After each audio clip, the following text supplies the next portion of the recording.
Latest woes aside, it was a good start to the week on the local share market. Earlier I spoke to Charlie Aitken from Southern Cross Equities. Charlie Aitken, my goodness, a new high for the year. Are we riding for a fall?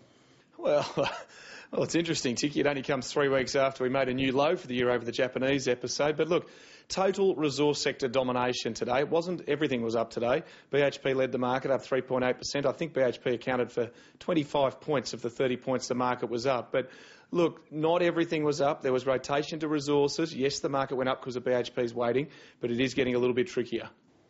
Now, BHP, of course, there's speculation about it and Woodside, but both those stocks were on the move, weren't they?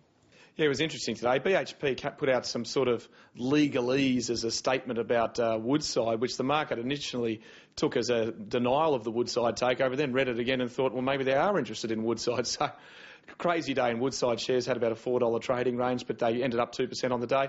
BHP were also up independent of that because they upscaled their off-market buyback, which caught a few people off guard, and people who sold into that off-market buyback were buying back shares at pretty much a record high in BHP today. And the gold price, of course, has soared to new heights. Now, has any of that rubbed off on Newcrest and the other gold stocks? It's trying to. Newcrest doing quite well today. The smaller gold stocks are all doing quite well. But remember that a lot of the gold stocks in Australia also have to deal with the Australian dollar, which is up at $1.06 almost this afternoon.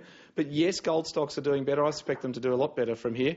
But really, Newcrest being driven by the huge Wafi Golpu discovery in Papua New Guinea, which looks like a monster. You mentioned the $8. It just looks unstoppable. Is the market and investors coming to terms, do you think, about the impact that that's going to have on listed stocks?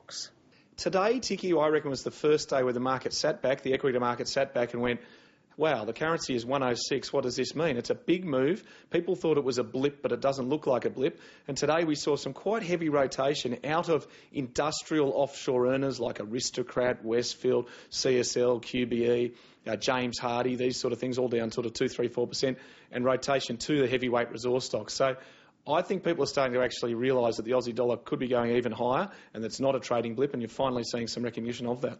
Charlie Aitken, it's good to talk again. Thank you for joining us. Thank you, Tiki.